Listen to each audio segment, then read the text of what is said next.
आं खावलायनो लुबैयो बिथांमोनखौ जों ज' आरो बिजेपियाव जोंनि मानगोनां बिपिएफ दलनि सभापति प्रेसिडेन्टआ दासिम 39 ता समस्तियाव जोंना बिटिसि एमसिएलए समस्तियाव गावहा दा थाबायबोनानै बिसिम मोनदों जोङो दिनै दा बेरगाव डिस्ट्रिक्टआव दङ समस्तियाव दा बेनि उनाव जोंना लास्ट नुनाय सेरफाङाव दङ दा बे कमप्लिटलि 40-40 ता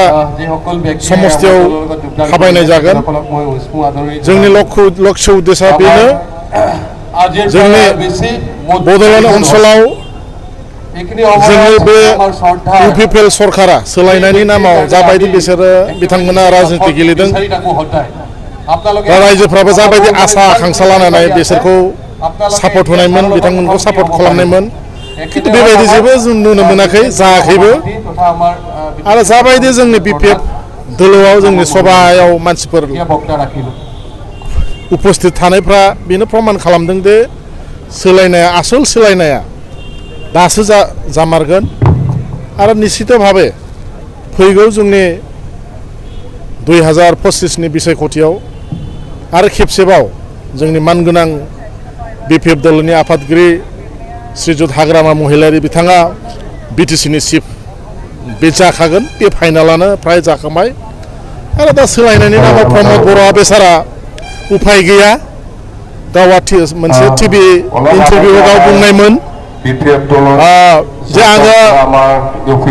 राजनितिक बिसायख'थियाव राजनितिकआव फैनाय अनलि 5 बोसोरनि थाखायल' आं फैनायमोन बेनि उनाव आङो राजनितिकआव आं थाया बे खोथाखौ गावनो बुंनायमोन दा बेनो जादों आरो बे 5 बोसोर बारनाय नङा इउपिपिएल दोलोआ दा इउपिपिएल मावनाय बेसेबांबा जोंनि मानसिफोर दंमोन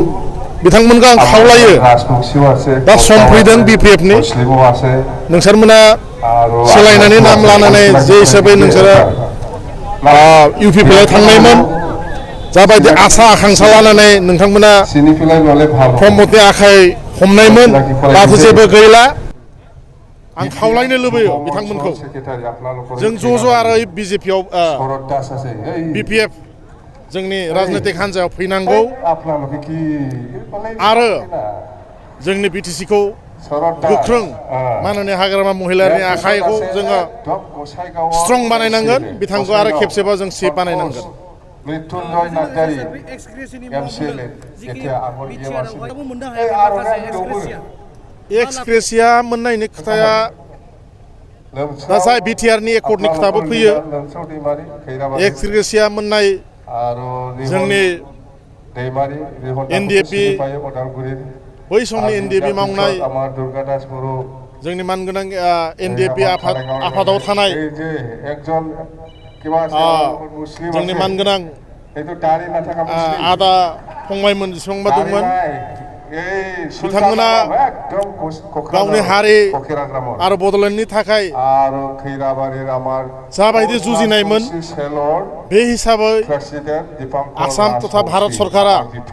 लुबैनाय हिसाबै आरो एनडिएफबि मावनाय बिथांमोना जाबायदि सहयोग खालामनायमोन खिन्थु आसा खालामनाय बायदि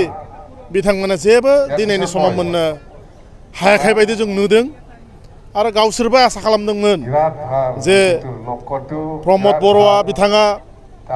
सोलायनायनि नामाव एनडिएफबि मावनाय एनडिएफबि हान्जायाव थानाय बेसेबांबा मावथिफोरनो एक्सग्रेसिया हक बा फाइनान्सियेल एसेबां माने एसिस्टेन्स जाबायदि मोननांगौ खिन्थु बे गावा प्रभाइड खालामनो हायाखै बे जोंबो नुनो मोनदों आरो बे बुस्थुआ फैनाय दिनाव रायजो राजाफ्राबो बिथांमोनाबो मिथिखाबाय बे प्रमद बर'जों आरो जाला सोलायनांगौ बे एक्सग्रेसियाल' नङा जोंना एनडिएफबि मावनाय बिदा फंबायफ्रा आलादा हादोर बा बड'लेण्डनि थाखायसो साननायमोन जोंबो गोरखा हक आदिबासि हक बेंगलि राजबंशी हक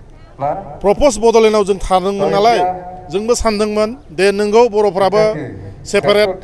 गावनि आइडेन्टिफिकेसन मोननांगौ गावनि हाजो थानांगौ भारतबर्षआव बर'फ्रा सेपारेट स्टेट मोननांगौ जोंना जेबो आपत्ति गैयामोन खिन्थु दा NDFB मुभमेन्ट जानायनि उनाव जोंनि मानगोनां NDFB फाउन्डार NDFB आफादगिरि रन्जन दैमारि सारखौबो जों गोसोखाङो दाबो बिथांमोना पिस एकर्ड खालामनायनि उनावबो गावआ जेलाव थानांगौ जादों दाबो आसरित बेयो एकदबारे दुर्भाग्यजनक दा आं सानो फैगौ दिनाव BTC बा BTRल' नङा जोंनि बर'फोरनि थाखाय बर' हारिनि थाखाय साननाय गोख्रों नेताफोर ओंखारगोन आरो बिथांमोना गावनि हारि गावनि बुहुमनि थाखाय जुजिनानै लांगोन आरो बे जुजिनायाव जों गरखाय हक बा मालाय जातिफोराबो एबार जोङो पुर्ण रूपाव जों सहयोग खालामगोन बेवहाय जोंना आपत्ति जेबो गैया बुंनांगौबो जेबो गैया जों सहयोग खालामनो लांगोन